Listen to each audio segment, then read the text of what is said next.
I am deeply concerned about our obsession with subjects rather than skills. I find it difficult to accept that we could go on and on for bragging rights about who gets the most subjects in our schools and not worry about how we connect with the labor market and what these children are going to do. These students are going bright as they are when they finish school. Because what I see before me is rising unemployment, especially amongst our youth. In many of our countries, the youth unemployment rate is double the national average.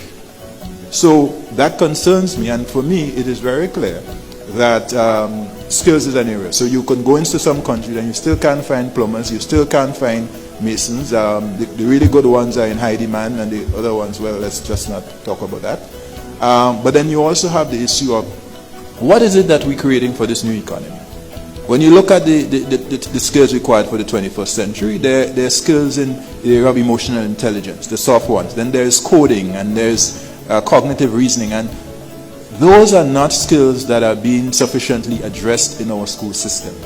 And what is bothersome is that not only are we setting up our children for frustration, but when you look at the region, the average spend on education is actually above the average in developing countries. But the issue is really, where are we channeling those resources? The quality of the expenditure. And therefore I would argue that we need to focus now on what it is that we're going to do. Listen, we have a chance as a region to leapfrog, to make a quantum leap in terms of our development. But it's going to have to be skills. We're going to have to change the dynamic with respect to skills, and it starts with a conversation. You can't leave skill development to education and educators. And I say that with due respect. My mom, my dear, was a master teacher, principal. I have great respect for educators.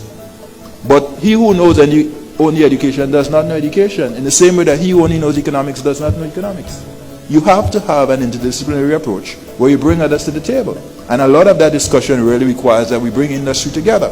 So when Minister Strong was speaking this morning about the need to engage private sector, he kept making that point. I fully agree with him.